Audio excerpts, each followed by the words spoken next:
هلا هلا، يلا حيو وحاتم. هذا شاعرنا شويت ادورك من مشوين والله ما ادري وين رحت. طالبك طلبه يا شوي. سم وش طالب وش عليه؟ ما نبي قصيد، ما نبي. ها؟ ما نبي قصيد، اخوي لا عادي. تطلب قصيد رجاء. طيب ليه؟ تحسب انت ان القصيد انه بس امشي واقصد؟ هذا البيت تطلعه من قلبي. ولا كتبت القصيده ترى اجلس يومين وانا منصف. فرجاء قصيد اسمح لي. طيب. نبي نستانس، نبي ننبسط. طيب وش اشد وقع على حمود الفراج؟ وش هو الشيء اللي يكسر ظهر حمود الفراج؟ الخذلان.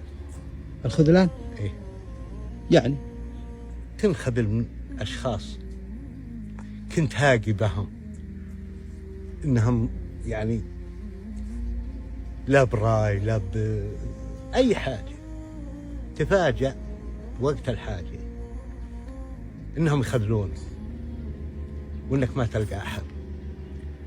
قال الشاعر عبيد راعي بقع الله يرحمه كامس، الله يرحمه قبل 100 سنين، قال له والله الا دوب حن الليالي وقفا بشيمات العرب والمروه، اقفا ولا خلى الا للدواء الثاني الا بميمة واحد من وين بلقاه. الله المستعان.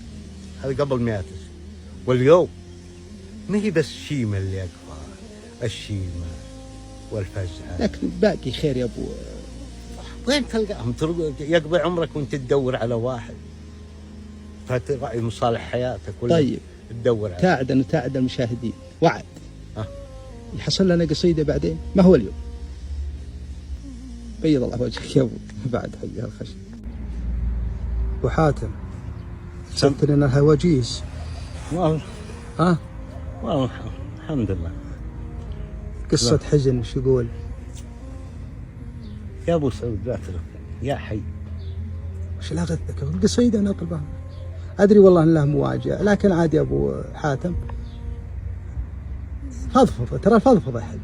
وش يقول؟